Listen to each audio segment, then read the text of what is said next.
Merchandise goes through a cycle. This cycle starts with the arrival of the bought merchandise to our warehouses, giving us the initial stock that we will trade with. Then the next step in the cycle is allocation. Here, the stock gets assigned to certain locations, based on many different factors that have to do with the location itself, the store size, the trading volume, and the customer profile. Then the next step in the cycle is the trading and replenishment of this merchandise. At this stage, the stock is being sold and replenished using different replenishment systems, which we are going to discuss later in this course. Here, the trading is mainly happening at full price, with some sales promotions if needed. Also, at this stage, there is another merchandise flow cycle happening inside the store itself. We've gone through this cycle in the retail operations course, so please refer to it if needed. This smaller cycle is to ensure the merchandise that has been allocated to the store is actually being available on the sales floor and is being replenished from the stockroom to the floor on a regular basis. When the merchandise has been allocated to the stores, there are certain sell-through targets that tell us whether or not this merchandise is selling at the targeted speed. To facilitate the selling of merchandise at the right time and speed, another step enters the merchandise flow cycle, and that is markdown and clearance. Here, the price gets reduced gradually to lower levels to accelerate the clearance of merchandise.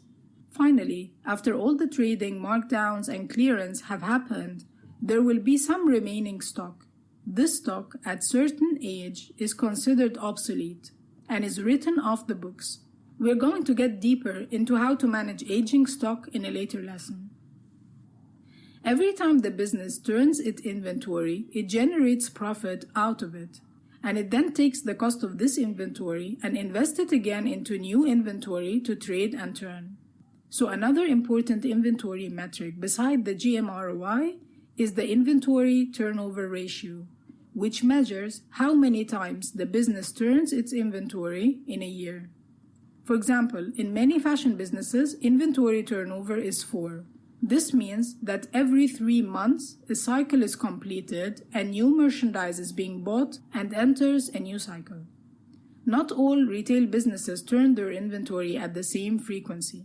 It differs from one category to the other.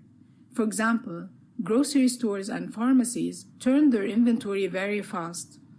So it's typical to find them having an inventory turnover of 10 or 14 times in a year. I'm going to leave a link to the benchmarks page for reference. Remember, the formula of inventory turnover equals cost of goods sold divided by average inventory. So there are 2 ways to achieve high inventory turns. Number 1, to sell a high volume of inventory, and this is delivered through an efficient sales process on the floor, so to increase your sales in other words. Number 2, to carry a lower stock level, average inventory, and this is done by buying the right amount of inventory in the first place through a proper merchandise planning process, and then trading it and delivering the budgeted sales within the expected timeline.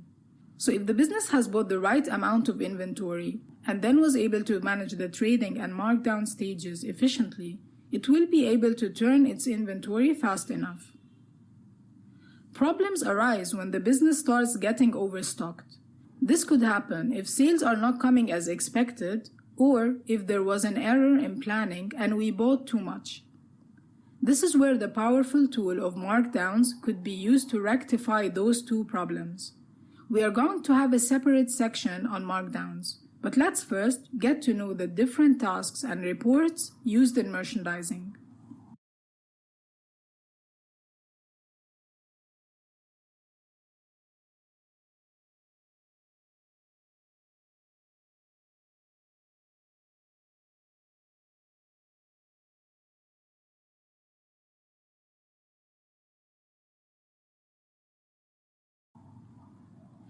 The first step after receiving the stock at the warehouse and making it ready for trading is to allocate this stock to the different stores. There are 2 decisions to be made here. Which stores will receive what? And what are the quantities to allocate per SKU? It's not necessary for all stores within a brand to receive the full assortment of merchandise.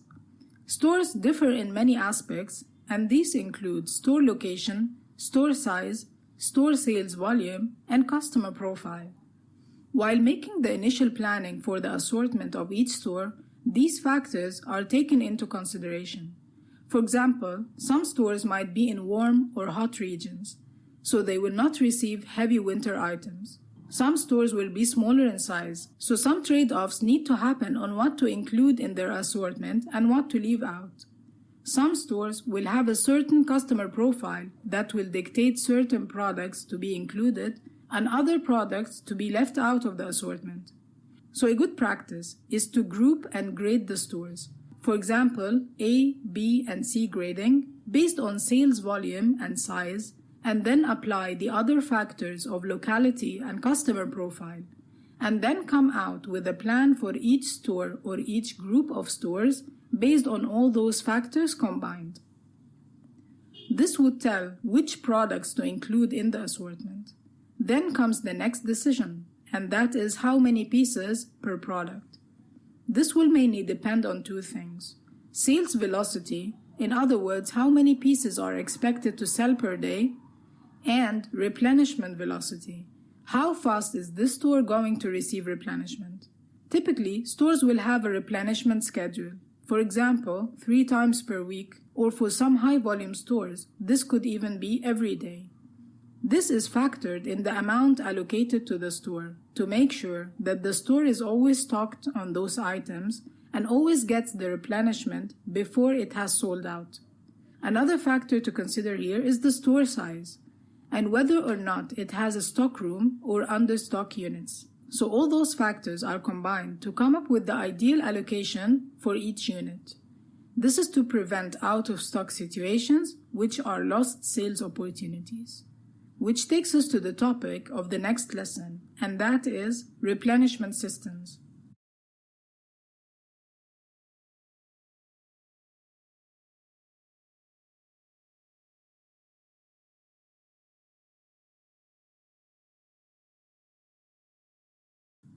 When items are sold at the stores, they need to get replenished from the warehouse. In this lesson, we are going to explain the automatic replenishment systems that can be set to be triggered on their own so that the stores always get the right amount of stock at the right time. There are 2 main types of automatic replenishment systems: sell one, get one, and min-max. In the sell one, get one method, the store gets the initial allocation of merchandise, and every time a piece gets sold, the store receives a replacement with the next delivery. This method is very simple and makes sure each item is replaced once it's sold. If the store sells 2 pieces, they get 2 pieces in the next delivery, and so on. The trigger here is the sale of the item at the till in any quantity. Replenishment will then keep happening as long as the item is still available in stock at the warehouse. In the min-max method, the system is set to always have a minimum level of stock at the store and to never exceed a set maximum level. For example, a store could set the minimum stock of a certain shower gel at 2 pieces and the maximum at 4 pieces. When the first piece gets sold, the store will have 3 pieces remaining and so will not get any replenishment. When the second piece is sold, the store now will have 2 pieces, which will trigger the system to send replenishment and stock the store back to 4 pieces. The trigger here is the stock level at the store reaching the set minimum level. While comparing the 2 replenishment systems, the min-max system is more efficient because it does not require daily deliveries, so it saves on transportation costs. And items are combined together and sent at one time on the delivery schedule, and at the same time, because there is still a safety stock at a minimum level, the store will not be sold out of this item. This is also more efficient for the operations team because every time there is a delivery, the store team will need to plan and schedule team members for it. Even with those automatic systems set in place, there are still going to be some errors and human intervention will still be needed to ensure the systems are working properly. Also, these systems depend on the accurate scanning of barcodes at the cash register. When someone scans an item, this will be taken out of stock and will be replenished. Problems happen when people start scanning wrong items at the till. So it's important to regularly gather stock feedback from the stores, for example every week, with items that have been out of stock and have not been replenished. Also, to monitor the stock on hand report and filter for zero or negative quantities and make sure they are either being replenished or check with the store to see the actual count of the available stock. We are going to get deeper into the report and how to use it in a later lesson.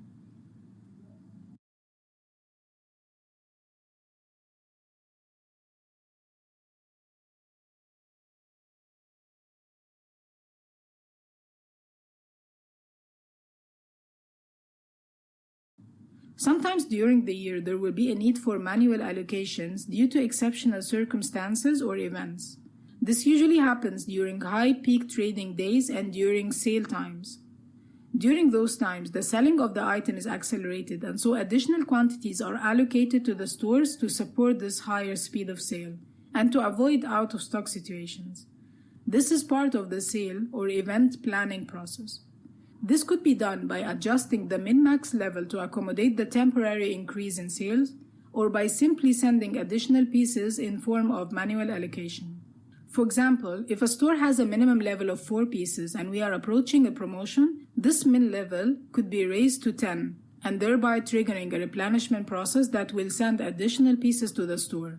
After the event has finished, the normal min-max levels should then be restored. Another way to do this is to switch off the min-max system completely during the event and send manual allocations for each store based on the expected sales volume. Another time to switch off the min-max or any other auto-replenishment system is during stock counts, because we want to make sure no additional items are sent to the store until the stock count has been finished. Another time we use manual allocations is when we want to perform inter-branch transfers, which we are going to discuss in the next lesson.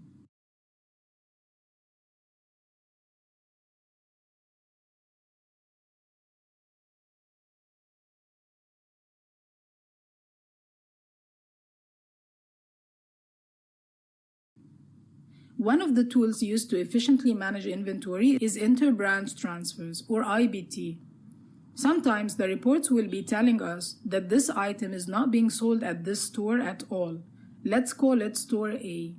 While the other store, Store B, is selling this item very fast, and actually the item is now out of stock at the warehouse and at Store B.